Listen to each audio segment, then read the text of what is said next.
சந்தோஷமான வணக்கம். இந்த காணொலியினூடாக உங்களை சந்திக்கிறதுல எனக்கு ரொம்ப சந்தோஷம். நான் என்றும் உங்கள் தோழன் வாய்ஸ் ஆஃப் டிஷாந்த். சரி, இன்றைக்கு நாங்கள் ஒரு காணொலி பார்க்க போகிறோம். விசேஷமான ஒரு காணொலியாக இருக்கும் அப்படின்னு சொல்லி நம்புகிறேன். என்ன காணொலி அப்படின்னு சொல்லி பார்த்தீங்கன்னு சொன்னால், அன்னை பூபதி அவர்களுடைய நினைவாக இலங்கையில் இருக்கிற தமிழ் மாவட்டங்கள் முழுவதுக்கும் ஊர்வலம் ஒன்று சென்று கொண்டிருக்கு. வாகன பவனி ஒன்று போய் கொண்டிருக்கிறாங்க. இந்த அன்னை பூபதி யார் அப்படின்னு சொல்லி பார்த்தீங்கன்னு சொன்னால், தமிழர்களுக்காக தியாக தீபம் திலீபன் அவர்களைப் போல உண்ணாமல் உயிர் தியாகம் தமிழர்களுக்காக செய்த ஒருத்தங்க தான் இந்த அன்னை பூபதி அப்படின்றவங்க. அவங்களோட தியாகத்தை போற்ற விதமாக தான் இந்த பவனி நடைபெற்று கொண்டிருக்கு. தமிழ் மாவட்டங்களில் அனைத்துக்குமே இந்த பவனி போய் கொண்டிருக்கு அப்படின்னு சொல்லலாம். அந்த பவனி போன சில மாவட்டங்களில் இந்த காணொலியில் நாங்கள் பார்க்க போகிறோம். அந்த விஷயங்களில் நடந்த சில சம்பவங்கள், சில காட்சிகளை இந்த காணொலியில் நீங்கள் பார்க்கலாம். சரி, அந்த சேனலுக்கு நீங்கள் ஃபஸ்ட் டைம் வந்தால் மறக்காம சேனலை சப்ஸ்கிரைப் பண்ணிக்கொள்ளுங்க. அதோட இந்த வீடியோவுக்கு ஒரு லைக் போடுங்க. உங்களோட மனசில் தோன்ற விஷயங்களை கமெண்ட் பண்ணுங்கள். வாங்க வீடியோக்குள்ளே போகலாம். பார்த்தீங்கன்னு சொன்னவர்களே, இந்த வாகனத்தில் தான் இந்த பவனி இலங்கையில் இருக்கிற குறிப்பாக வடகிழக்கில் இருக்கிற மாவட்டங்களுக்கு பயணிக்க போகுது. அன்னை பூபதியை பொறுத்தவரையில் 1988 ஆண்டு 4 மாதம் 19ஆம் தேதி இவங்க நினைவு தினம். இவங்களும் தமிழர்களுக்காக உண்ணா நோன்பு இருந்து உயிரை தியாகம் செய்த ஒருத்தங்க தான் இவங்க.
그러잖아.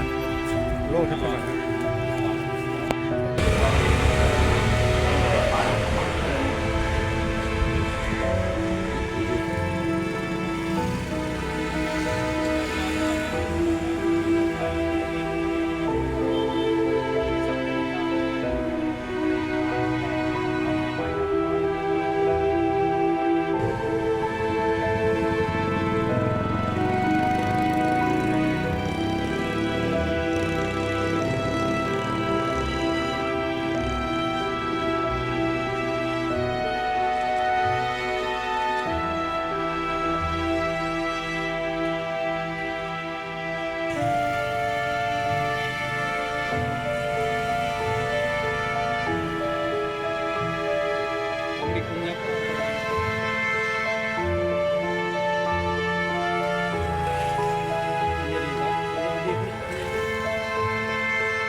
அதே மாதிரி எல்லா தமிழ் மாவட்டங்களையும் இந்த நினைவேந்தல் நடந்து கொண்டிருக்கு.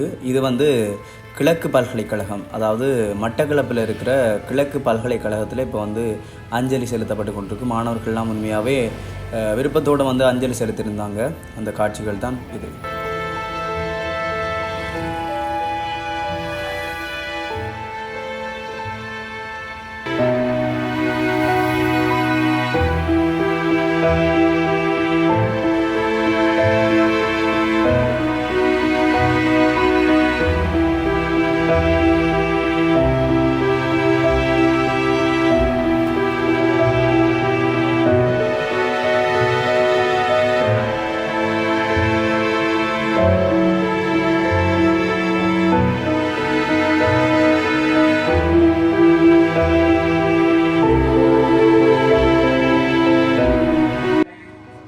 சிறப்புற நலத்திட்ட ரீதியில், அதாவது குடும்ப ரீதியாக அவர்களுக்கு நன்றி கூற கடமைப்பட்டுள்ளோம். அந்த வகையில் இந்நிகழ்வினை சிறப்பாக ஒரு கட்டமைப்பின் அடிப்படையில் அட்டை பூவரியில் கட்டமைப்பட்ட ரீதியில் நடத்தி தந்த இந்த ஏற்பாட்டு குழுவினருக்கு முதலில் நன்றி கூறிக்கொண்டு, அடுத்ததாக கட்சி அப்பாற்பட்டு உணர்வு ரீதியாக இங்கு வந்து இந்த நிகழ்வினை சிறப்பித்து தந்த அனைத்து உணர்வாளர்களுக்கும் நன்றி கூற கடமைப்பட்டுள்ளோம். அந்த வகையில் நிறைய கட்சிக்கு அப்பாற்பட்டு நிறைய பேர் வந்திருக்கிறவங்க, அவர்களுக்கு நன்றி கூறுகின்றோம். மற்றும் இனிவரும் காலங்களிலும் கட்சி என்ற அடிப்படையில் பெறாமல் உணர்வு ரீதியாக அனைவரும் இந்த நிகழ்வை சிறப்பிக்க வேண்டும் என்று குடும்ப ரீதியாக கோரிக்கொண்டு, இந்த நிகழ்வுக்கு அனைத்து உதவிகளையும் அனைத்து வகையிலும் உதவி செய்த அனைத்து உள்ளங்களுக்கும் நன்றியை கூறிக்கொண்டு இந்த நன்றி உரையினை நிறைவு செய்கிறோம். ஓகே, நாங்கள் இந்த காணொலியில் நிறைய விஷயங்கள் பார்த்துருந்தோம். அன்னை பூபதி அம்மா அவர்களுடைய இந்த நினைவை முன்னிட்டு நடந்த இந்த வாகன பவனியை பற்றி பார்த்துருந்தோம். நிறைய தகவல்கள் தெரிஞ்சிருந்தோம். நிறைய மாவட்டங்களுக்கு இந்த பவனி வந்து போயிருந்தது. குறிப்பாக வடகிழக்கில் இருக்கிற மாவட்டங்களுக்கு மேக்சிமம் இந்த பவனி வந்து போயிருந்தது. எல்லா மாவட்டத்திலையும் மக்கள் வரவேற்று அதுக்கு வந்து அஞ்சலி செலுத்தியிருந்தாங்க. மாணவர்கள் அஞ்சலி செலுத்தியிருந்தாங்க, பல்கலைக்கழக மாணவர்கள் அஞ்சலி செலுத்தியிருந்தாங்க. இதே போல் பல விஷயங்கள் அந்த அன்னை பூபதி அம்மாவோட நினைவு தினத்திற்காக நடந்து கொண்டிருந்ததுன்றதை வந்து இந்த காணொலியில் நீங்கள் பார்த்துருப்பீங்க. இந்த காணொலி தான் இன்றைய தினம் உங்களுக்காக நான் கொண்டு வந்த இந்த காணொலி. இந்த காணொலி பிடிச்சிருந்தா மறக்காம லைக் பண்ணிக்கொள்ளுங்க, சேனலை சப்ஸ்கிரைப் பண்ணி உங்களோட சப்போர்ட் தாங்க. இதே மாதிரி இன்னொரு நல்ல ஒரு காணொலியில் சந்திக்கும் வரை விடைபெறும் நான் என்றும் உங்கள் தோழன் வாய்ஸ் ஆஃப் டிஷாந்த்.